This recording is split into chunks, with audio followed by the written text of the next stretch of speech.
Okay. All right, so welcome everyone to our online learning table where we have the amazing Suzanne Alexander, who is going to share all of her fabulous skills and knowledge to help us magnetize more money, which sounds incredibly attractive to me, that's for sure. So I am not going to say very much because I'm still in holiday mode in Bali. And if you think that I haven't got pink hair, it's because the seawater stripped out all the pink. So I'll be doing that again before I get home. Oh, we've got people coming in left, right, and centre. So, Suzanne, I'm going to hand over to you. I'm going to do a thing called a spotlight, which means that you are now the main image. And it's over to you. Tell everyone all about you and what we're going to learn. Hi, everyone. I am absolutely honoured to be here today. I must admit, when I jumped on the call and I saw that Jules was still in Bali, it was like, I'd prefer to be there than in the freezing cold Melbourne. But great to see you all. I'm going to share my screen because today is all about magnetizing your money mindset. And what we want to do is look at different areas that we can look at bringing in more money and also holding on to that money.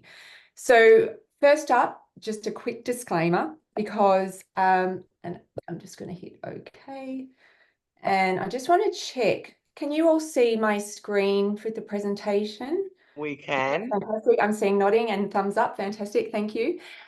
So just a quick disclaimer. So everything that I go through today is just general in nature. I'm not taking into account your personal circumstances or any of your financial needs, objectives. So please just take that into account.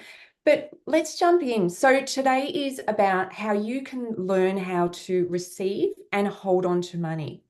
So a lot of my background has been in finance. I've been in finance for over 18 years, encompassing working in stockbroking and financial advising, and also now in the coaching arena with regard to finances. And a lot of that journey that's led me here today is because I constantly saw a gap between what clients were saying they wanted to do with their money and then what they were doing. And it really came back to the psychology of money. How we think, how we act, and how we respond with our money, our habits with regard to our money. So yes, I'm a proud fur mum. My Labrador is just outside the door at the moment. But essentially, I have worked in quite a few areas of finance. And so I've been really privileged to be exposed to people's money stories, their money beliefs, their money habits, and their money attitudes. And we're going to be exploring some of that today. So first up is awareness, because at the core of money is our ability to be aware of our relationship with money, but also the choices that we make with money. And so when we start with awareness, just to give you some context, not long after we're born, our subconscious mind is formed. And during that phase, what happens is we are absorbing everything that we see, we hear, we witness. And that could be in our family environment, extended family, culturally, generational, and we're absorbing all of that. So if you think about it, the subconscious is focused towards what we hear, see, taught, and witness during that period. And so a lot of our money beliefs are actually embedded by the age of age 6 or 7. Wow. And then what happens is then from age 8, we go into exploring and creating this conscious mind, this conscious awareness, which is very much focused towards the logical, the rational thinking, the right and wrong, awareness of others, and intuition. So we're building our intuition. We have intuition in our subconscious mind, which is really a filing cabinet or the library of all our money stories. But then we also have intuition that's also conscious awareness. So more often than not, when we're talking from a perspective of intuition, it starts off subconscious and then we're bringing conscious awareness. So this is the start of where a lot of our money beliefs are formed. Now, if you can, I'd love to get you to start sharing in chat what areas of business are you in? because this is going to start to inform some of the stories and insights that I can share with you, but also it's a great opportunity for you to share with each other which career that you're in as well. And I'll be checking in as we go through. So effectively, we have the storage part of our memory, the filing cabinet, the library of all our money stories that predominantly are formed by the age 6 or 7, and then they're further embedded through to about the age of 12. Thank you, Oliver. And the reason I say, you know, they're further embedded is what happens is children, we go out and we start observing what are our friends doing, what are our parents of their friends doing, what are external family members doing, culturally, what are they doing? And so really a lot of these thoughts that we've embedded from a young age turn into what is now known as the beliefs. And beliefs are really just thoughts thought over and over again until we actually create a belief out of those. And, you know, I love this saying by Roy T. Bennett, and it says, first we choose our beliefs, and then those beliefs impact our choices. So we have a component of awareness, but we also have this component of being able to make choices. And a lot of the beliefs that we form in those early formative days or years are really just a choice. So let's break this down a little bit more, because awareness is a core component of your ability to actually receive money. So our conscious mind makes up less than 5% of the decisions that we make. And our subconscious mind, the filing cabinet that we've got, the library of stories and beliefs that we've got, make up the rest. And there is research that shows that in actual fact, when we think we're making a conscious decision, our subconscious mind has actually already made that decision for you. So it's a really powerful concept to understand what is your money story that's driving your behaviors, how you're showing up, the language that you're using, and really exploring. And that's what we're going to be doing today as well with regard to exploring your money story. So number one is awareness, unpacking and exploring what your money beliefs are so that we can actually start to identify, are they actually helping us? Or maybe they're just hindering us. They're not serving us as much as they could be. So I'd love to do a little bit of an exercise with you. And if you feel comfortable, I'd like you to close down your eyes. And it's just going to be a quick exercise, but closing down your eyes, and I'd like you to take a big deep breath in for 3 and then out for 6. What we're doing is we're actually just bringing us into our parasympathetic nervous system, which is allowing our body to regulate and be aware and be in a state of feeling safe.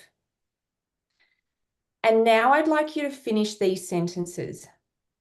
Money is. Rich people are. If money wasn't an issue, I would.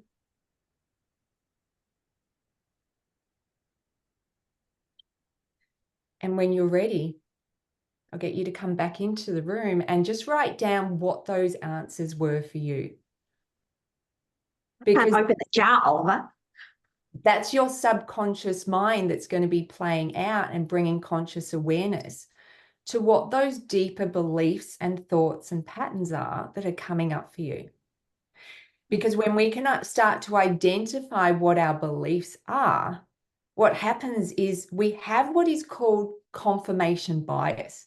We proactively go out to confirm what we believe. So if we believe that the world is square, we're going to go out of our way to believe that. If we believe that money is hard to come by, subconsciously, we will act that out over and over again. And we will be drawn to situations that actually confirm that behavior.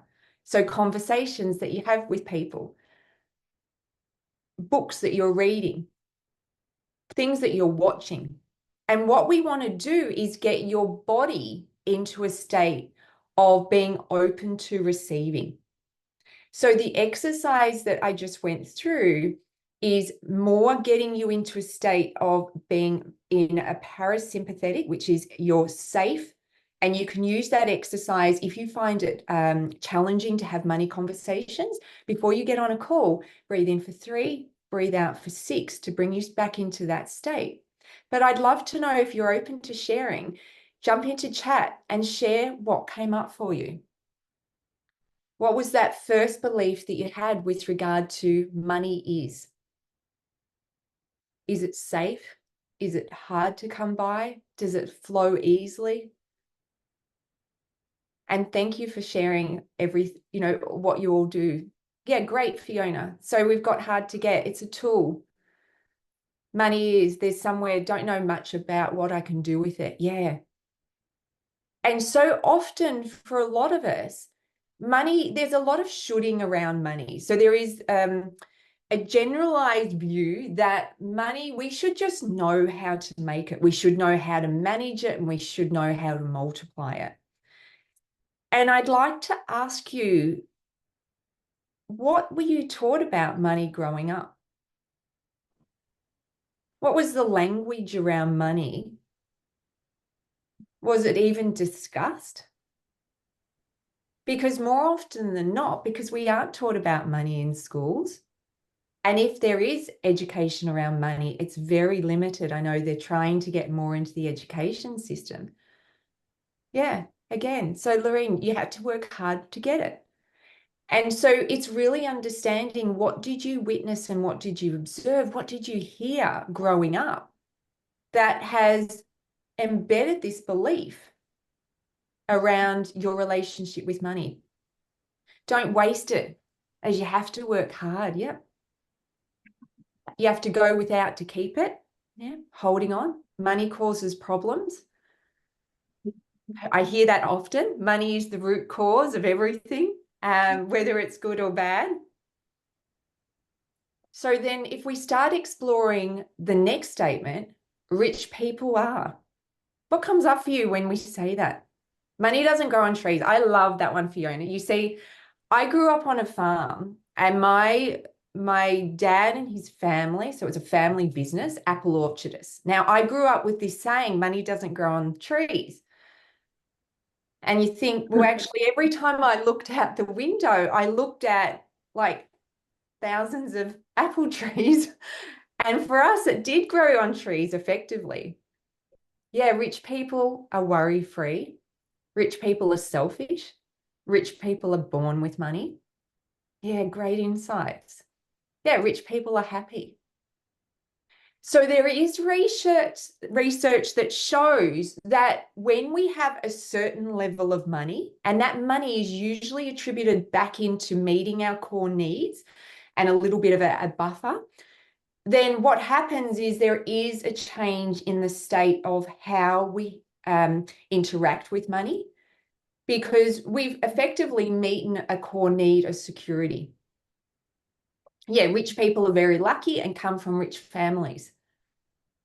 And so this is interesting because quite often money is generational. So a lot of those patterns and behaviors are passed down. So if we think about it, so your parents, and each individual in that dynamic had an embedded belief or relationship around money.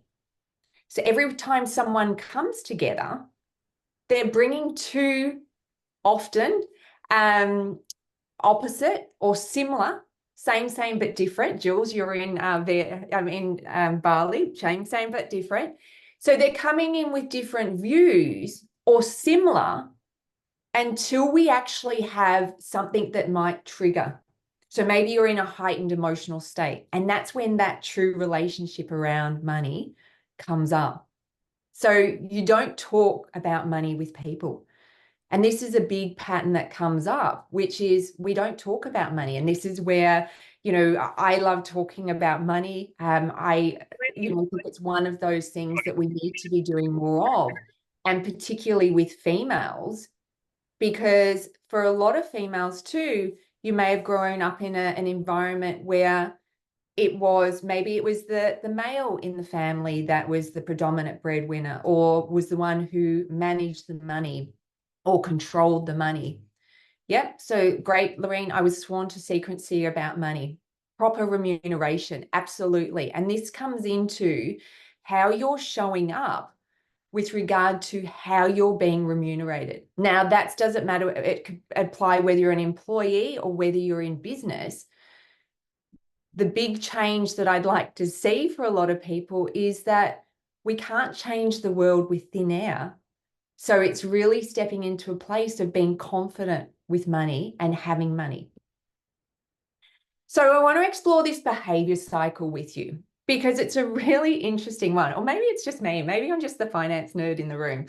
But essentially, we have an event or an experience that occurs more often than not in childhood, but it could be later in life. It could be a trauma of some regard. It could be a small trauma. It could be a large trauma. Now, traumas could be money taken from your piggy bank when you were a child and not returned. And this is one I actually see quite often that actually embeds a belief around, oh, maybe I'm not good at managing money, or maybe I'm not worthy of money. And so it's being really conscious that sometimes those events or experiences may not even feel like it's an event or experience that is significant, but it can actually embed. It's the reason why, with the work I do, I look at not only the mindset, but looking at the body, the physical side, the spiritual side, and also the practical side. But let's start with this.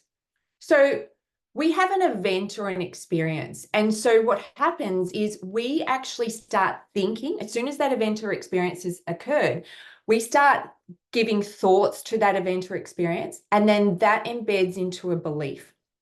Now, the belief triggers feelings and emotions associated with that belief. And then those feelings and emotions, they determine and direct our actions and behaviors that we do or don't take with money. And that in turn impacts our results. Now we bring back in the confirmation bias that I mentioned before, we start the cycle again. So we reconfirm by doing the same behavior, by doing the same pattern of, the habits, and we just keep going around in circles. So we need to explore how we're thinking, the awareness, which is the core fundamental part of exploring how you attract more money into your life. And then we start changing the embedded emotions and feelings. We start exploring and changing the actions and the behaviors of what we're playing out. And that in turn is going to change your results with your ability to attract more and hold on to more money. Yeah, I love that. So money was controlled by the person who earned that. And this is something I see quite a bit with regard to couples, is that what can happen, especially where you've got two earners in the family, and then maybe one steps back to either have a family or maybe due to illness or for other reason, and they're not earning money. And so money, whilst it doesn't give you confidence, having money will build confidence because you've got that independence there. By having money, by earning money, you've got the independence, which comes back into your ability to have choice on where that's directed. So what are you holding on to? This is really starting to explore, I have to work hard for money. I don't feel worthy of money. Putting myself first is selfish. I feel guilty of accepting money. I'm not capable of managing my finances. Now, you may think as we go through this list that this relates to people that don't have money. This operates on both sides of the spectrum. So you can come from a very wealthy money, like a very wealthy environment, lots of money. You will still have some similar beliefs, especially around maybe not managing money because it was managed for you and you were just given money. But there's never enough. It's greedy to increase my prices. This is a big one. I was speaking to someone last week and she's like, I can't increase my prices. It's not possible. And I got a message last night saying that she just almost doubled her prices. There's never enough. It's greedy to increase prices. Having more money will solve all of my problems. Who believes that? That having more money, if I win Tats Lotto, it'll solve all my problems. One of the biggest things that you might read in media is people who win Tats Lotto, and then in 3 to 5 years, it disappears. Because if you don't understand and have the awareness, yeah, it would make life a lot more fun. It sure would, because money enhances what you're able to do. And the last one is I have to overgive. One big thing I do see with a lot of women is this people pleasing. You know, we always try to do the right thing. And so it's exploring, are you overgiving in time, in effort, in service? So the next one I want to explore is, who are you serving? So focusing really around what is the outcome that you're providing to the person or people that you want to work with. Because we can really drill down into niches, and niches, great, will direct our marketing. But ultimately, what's the problem that you're solving? What's the outcome that you're giving? And what's the promise that you're providing them? At the end of the time working with me, what are you going to be promising that they'll walk away with, as long as they do the work? Yeah, Fiona, absolutely. In the wellness industry, so many industries, medical industry, vets as well, really struggle with regard to overgiving, because again, it's emotional. So 90% of your decisions are made emotionally. Remember, 95% subconscious. When we're in a highly emotional state, I was talking to someone on a call this morning, and we were talking about that this was, you know, their busiest time of the year. And for the first time in years, they'd actually been able to outsource a lot of that responsibility. And for the first time in years, they actually weren't spending a lot of money in these end of financial year sales, because they were sitting in more in a place of conscious awareness and not being driven by an emotional reaction. So does your offer actually align to what your audience is needing or the problem that you're trying to solve? Because this is going to play a big part if there's a disconnect between who you're marketing to and the message that you're delivering. The other thing to be mindful of is, with your who you're serving, being super clear. So if we use the example of say a cleaner, or even in the wellness industry. So the wellness industry, where do you sit in the wellness industry? So are you maybe exploring it from skincare, providing massages? I love day spas. Okay, so if you're in the day spa, now that's completely different to the wellness industry, where you might be exploring this from a nutritional perspective, kinesiology, acupuncture. And so what is the value that you're providing your clients with as well? Because that's also going to come into how you're actually pricing. So the next one, if you've got any questions too, by all means, please put your hand up or pop in chat.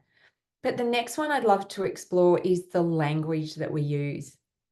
And again, our language will be an expression of what's going on internally for us, and our ability to show up confidently when we have conversations with money. Again, it comes back into your offer. How confident are you that you can provide them with the outcome that they want, that they need? It's going to come up with regard to the language that you're using when you're selling your offer. And it's also going to come up when you actually ask for the exchange of money. So if you're in a situation that you're having a call with a prospective client, and suddenly you're going into automatic discounting, then potentially you're sitting in a place of actually not believing that your offer can, provide a solution to their problem. And it's also being driven by other mechanisms, which could be underpinned by not feeling worthy of accepting the money, having a conflict with regard to accepting money. And this occurs in different industries. I work with a variety of people, and even with regard to overly qualified professionals, they will have this doubt, but I just know it, so how can I charge for it? And the reality is you're actually charging for speed. You might have done 15, 20 years of work in your prospective field, and that's what you're saving them the time on. So are you congruent with regard to the language that you're using and how this reflects and is associated to your brand? Because how you speak about money is really going to have an impact on the magnetic pull and the flow of money. So if you're talking about your business and you're talking about, oh yeah, I've got this business, straight away, it's a reflection of low confidence. It's just my little baby, my side hustle. I'll try. I need to, I have to. What if we explored this and changed it to I get to and I want to? I am an owner of a business. Because it starts to change your language, which changes how you show up, which informs your identity. Are you showing up with an employee mindset and the language of an employee, or are you showing up with a business owner mindset? Now, I've worked in both areas, and there is a big shift. When you're an employee, usually you have the security of a regular income coming in. It's a very different mindset to someone who comes into business and suddenly they've got multiple hats on and they're having to be experts in different areas. And so it's starting to step into a place of, I am a business owner, if you're a business owner, and even if you're an employee, I am a business owner from a perspective of the brand of who you are. Yeah, great, Stephanie. We carefully qualify to ensure we get the outcome. Absolutely. And this is why understanding who you're serving and the language that you're using will have an impact on your ability to actually receive money, to bring money in, and also to hold on to that. Because one of the things I quite often hear is, oh, I don't really need it. So maybe you've got a partner, or if you've got access to other funds. And it's like, well, why are you in business? So business should be all about how are we serving, but how are we being financially remunerated for that serving? How are we being financially remunerated for the risk of taking on a business? That's why we focus on profit in business. How can we help others, but also help ourselves, which means that then we can reinvest more money to help others. And no different if you're an employee position. How can I serve at a level that I'm providing value, that they're being served, the problem's being solved, but I'm being appropriately remunerated for that as well. Next one, know your numbers. This is a big one that comes up with regard to a lot of people I speak with, which is I'm not good with my money. I don't know numbers. So that's someone else's role to do that. Now, as a previous financial advisor, I remember clients coming in and they would literally come in and say, here's all my stuff. And I'd kindly turn around and go, great, here's it all back. Because knowing your numbers puts you in the place of being the CEO, the CFO of your life and the direction of where your money's going. So having a good accountant, having a good financial advisor, having a good bookkeeper, having a good financial coach, anyone in your spectrum to be able to support you, to be able to make really conscious decisions around money, because this is what it's all about, being conscious with regard to how you're showing up, who you're speaking with, the language that you're using, and knowing your numbers. So one of the big things that I see that comes out of here is, do you know your personal finances? Do you know where all of your wealth is sitting at the moment? Do you know what you need to have coming in to be able to fund your lifestyle? Business finances. Do you know what your break-even point is? Do you know where your, what your balance sheet, profit and loss, details are? What's your pricing methodology? Are you just stabbing in the air? Because the lady I spoke to that doubled her prices, she was. And when she actually went in and checked her numbers, she was running at a loss. So are you constantly discounting? Discounting has its role within business, but be careful of how you can really impact your brand. In Australia, we've got rivers, and rivers are known, they started discounting, and now people won't buy from them unless it's discounted. Lindt chocolate. You never used to be able to get Lindt chocolate, one of my favorites. And you never used to be able to get on special, but every second week at the supermarket, it's on special. So the other thing to think of is are you undercharging but over-delivering? Yeah, I love that, Pam. So I never discount. Change scope of service to reduce overall cost, but have never discounted in 16 years. Yeah, Alan, you're like me. If Lindt's not on special, I don't buy it. And it definitely does taste sweeter that way. So it's really starting to get familiar with your numbers, because knowing your numbers is going to give you the ability to make choice on where you direct your money, where you want to spend your money, and how you want to enjoy your money. Now, having money in your life, what can you do with money? Money just isn't a matter of, oh, great, I can, upgrade the house, I can upgrade the car, I can upgrade the holiday. How can you give back? Because we change with money. We help societies grow and communities grow with money being a backing support there. You have a louder voice when you have more money behind you. You can employ people. You can get back more of your time by being really aware of, can I invest in, support? Can I invest and bring someone else into my business? So when we're discounting, if you are discounting, make sure that you have a theme around that. Maybe you're discounting old products or inventory so you can move that on, but you're never discounting newer stock. Maybe consider, if you are discounting one item per week so that it's a rotation, or it's keeping your clients on the go. Or alternatively, how can you upsell and then not discount? What else can you add in there? You often see the bonuses that people will get with regard to that.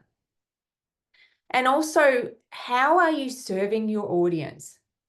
So if you've got an audience through social media, and you've also got an audience through email and any other avenues, what are you giving them to entice them to sort of come into the business as well?